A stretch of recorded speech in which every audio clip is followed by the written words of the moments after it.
What's up, YouTube? It's your boy JP's on the keys, and it's too easy about this video today. And I figured I'd do some history. You know what I'm saying? I figured I'd bring the history back since a lot of people were kind of requesting it. We got Kings and Generals. This is the series on the Napoleonic Wars. I did do the Napoleonic Wars for Epic History, but I figured I'd do it from a different perspective. And by the looks of the playlist, I'm looking at the playlist, it's a lot of the battles. It's a couple of battles that the Epic History didn't uncover, like the Battle of Trafalgar and what's this one, Vimero and Zaragoza. Like, I don't think Epic History covered these, so we're gonna watch this entire playlist. And I just want to say that I hope y'all will join me in solidarity for the Ukrainian people against Russian invasion. Although, and this is not me comparing tragedies. Don't think I'm trying to compare tragedies. Don't think I'm trying to downplay what's going on in Ukraine, because that's serious. Palestine should have gotten the Israeli-Palestine invasion should have gotten the same amount of media coverage. It should have gotten the same amount of media coverage as this is getting right now. It should have. It really should have. But I think we know the reason why the media didn't cover it as much as Russia and Ukraine are being covered. But I'm gonna let y'all figure that out, because I ain't finna get too political. But let's just watch this Battle of Marengo, 1800. So this is just some other. I always like to dive deep into just history, because why not? You feel what I'm saying? But let's go. I have fought 60 battles, and I have learned nothing which I did not know at the beginning. Look at Caesar. He fought the first like the last.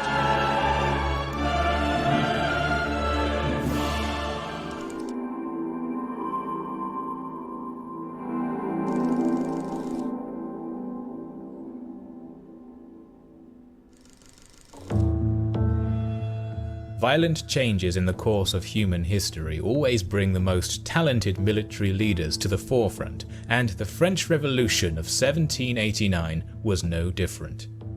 Among the generals who stepped up was Napoleon Bonaparte, and his genius dominated 2 decades of all-out conflict in Europe. This is our first video on the Napoleonic Wars, and we are going to start with the Battle of Marengo. The French Revolution of 1789 was a paradigm-shifting event that put all the monarchies of Europe at risk. As French King Louis XVI and Queen Marie Antoinette became the prisoners of the revolutionaries, monarchs around Europe got even more worried. The brother of the Queen, Archduke of Austria and Holy Roman Emperor Leopold II, and the King of Prussia Frederick William II threatened. Oh yeah, I know something about Leopold. And there was another Leopold. I think he killed like 20 million Congolans. That Leopold. I might have to do a deep dive on him. Hey, speaking of that, I don't know. Should I bring back that History's Biggest Villain series? You remember the series I did, where I talked about some of the most, you know what I'm saying, the most violent people of history. I think so far I have Ivan the Terrible. No, I think Ivan the what was the? I forgot what the name. Something. The guy that put his enemies on like wood posts, but put them on there and display them. That guy. I got the Ripper, the guy that was the serial killer in Britain that was terrorizing women. I got the Joseph Fritzl. I got Felicien Kabuga.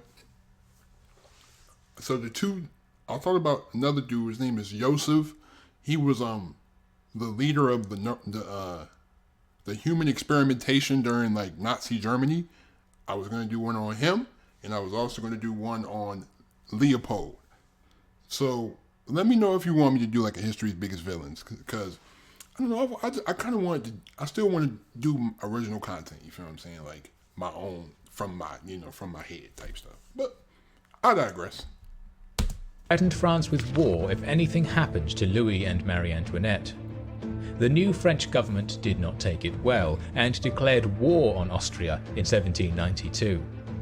The Prussians declared war in response, and soon after the Allies invaded France.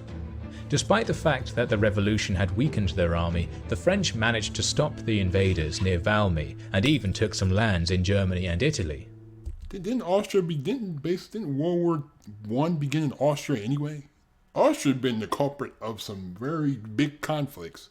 Because I know Austria was, because I think Serbia, this Austrian killed the Serbian king. It was a Serbian killed Ferdinand. He was like an archduke.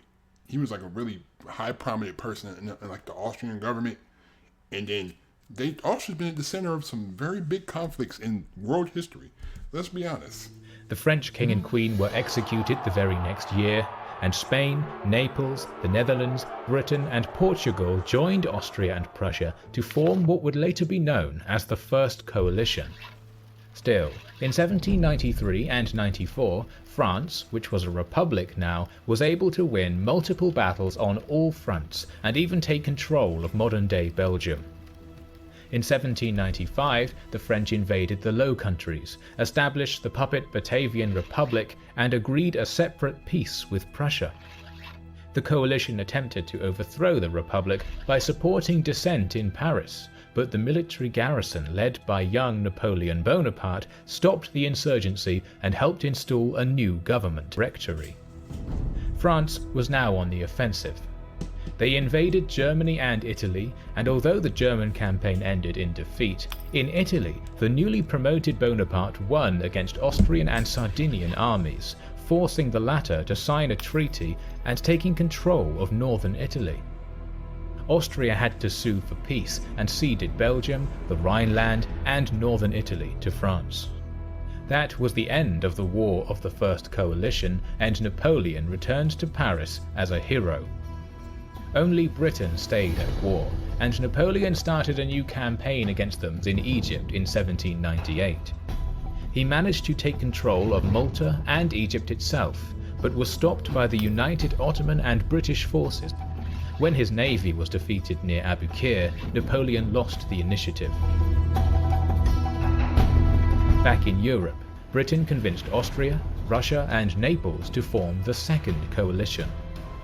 In 1799, Britain invaded the Netherlands, while Russian General Suvorov moved into Italy. The British were defeated, but the Austro-Russian army managed to drive the French out of Italy, only to be stopped in Switzerland.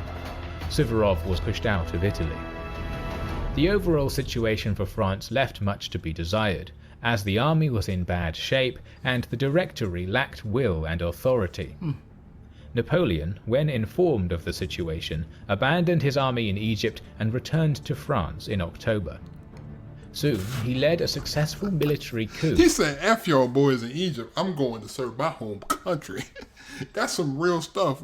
Just like we see some of the Ukrainian athletes saying, you know what, we not gonna fight no more. Just like I think Lomachenko said he was gonna fight Ukraine in the Ukrainian army, and the Klitschko brothers. Man, I ain't gonna lie. I don't want to see that. Man, if I saw one of them in the dark alley, I am toast. That overthrew the Directorate, replacing it with a consulate. Bonaparte was appointed as the first consul. In a short time, he was able to raise an army of 200,000. In 1800, a small portion of this force was deployed in Belgium to defend against a possible incursion, while Moreau was sent to Germany and Massena to northern Italy. The Austrians had two armies in the theatre. 120,000 soldiers were under Kray in Germany, and a 100,000-strong force was commanded by Melas in Italy. Massena and his 40,000 were ordered to defend the southern borders of France against Melas. Napoleon tried to fool enemy spies by conducting an assembly in Dijon.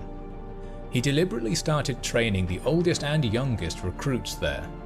Enemy agents informed their governments, and that gave Napoleon an opportunity to surprise the Austrians by moving to Geneva with smaller units organized in other French cities. Still, coalition leaders were sure that he would attack in Germany with his 60,000 men. Instead, Napoleon ordered Moreau to cross the Rhine and engage Krau. He was planning something unexpected. Meanwhile, Massena was attacked by the Austrians in April and had to retreat slowly towards the coast. He was besieged in Genoa by Melas and the British fleet, but his stalwart defense of the city allowed Napoleon to move his forces to Italy. Napoleon repeated the maneuver of Hannibal against the Romans, crossing the Alps via the San Bernardino Pass. This surprised the Austrians and made them scramble to defend themselves. Melas was sure that Napoleon would move towards Genoa in order to raise the siege, so he sent a contingent to stop them at well-fortified Turin. However, the French leader outplayed his opponent once again and took Milan on the 2nd of June. Playing cat and mouse. Austrian supply lines were effectively cut, and their capital, Vienna itself, was now in imminent danger. Exposed. Melas had no other choice but to move against Napoleon, and he was forced to allow Massena's troops to leave Genoa. Melas needed to break through the French forces in order to restore his lines of communication. He sent some of his troops to the north to close off the Po River, but French troops managed to cross it all the same. Melas still had a chance to win the campaign, as Napoleon was dividing his forces into smaller groups to blockade as many roads as possible. Melas needed to win a decisive battle quickly. Sources claim that while planning this campaign a few months ago, Napoleon pointed to Marengo on the map and predicted that the fight would take place there. Indeed, the two armies met at Marengo on the 14th of June.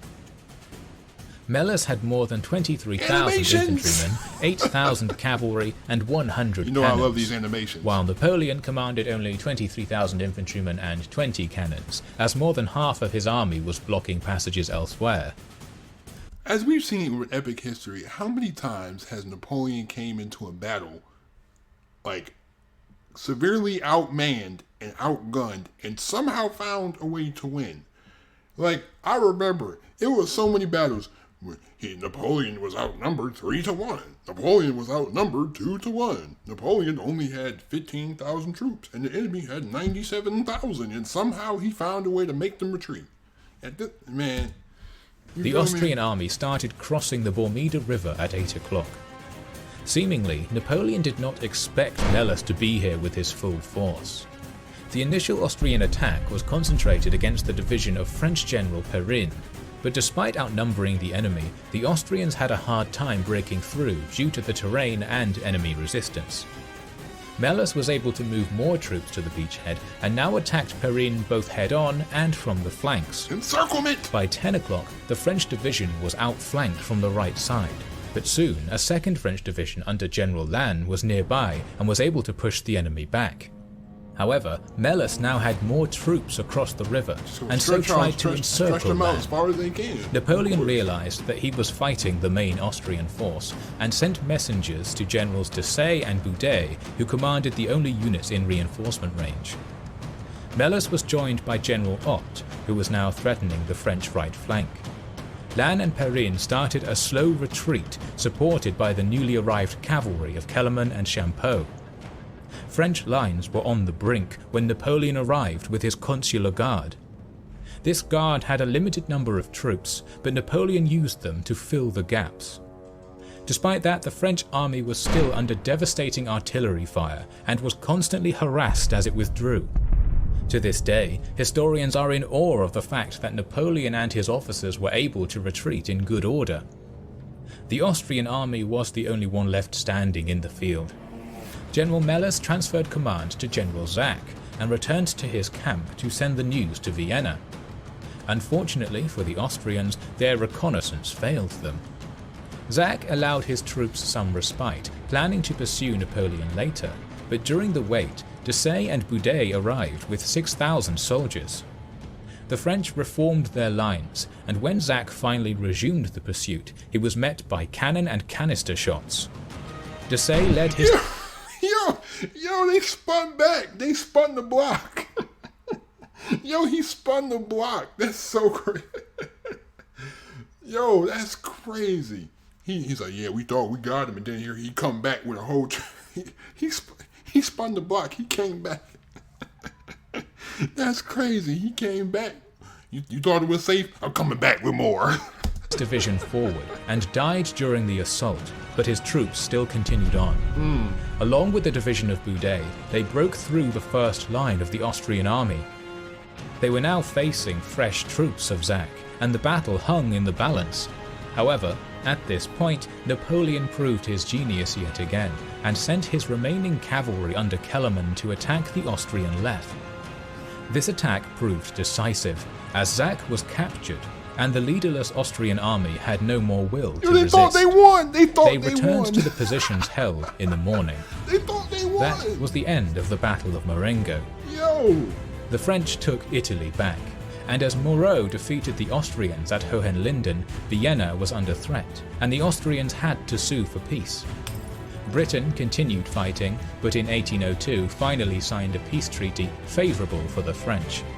Nothing was stopping Napoleon from becoming the emperor. Thanks for watching. Yo, that's crazy, bro. The Austrians really thought they had it, then he spun back later on that night with some troops in, because they wasn't ready. Because I don't think all his reinforcements came when he called for them initially. That's the thing. I guess his strategy was, I know most of the time the enemy's gonna face me. They're gonna have their biggest force when they face me. So I'm gonna have a smaller force. I'm gonna sacrifice. It might lead to a lot more deaths, but it's gonna be the element of surprise because now they think they've beat our big force, but then here comes 10,000 more men that they weren't even expecting, and then we just catch them by surprise. And we get them. But anyway, thank you so much for the support. I appreciate y'all.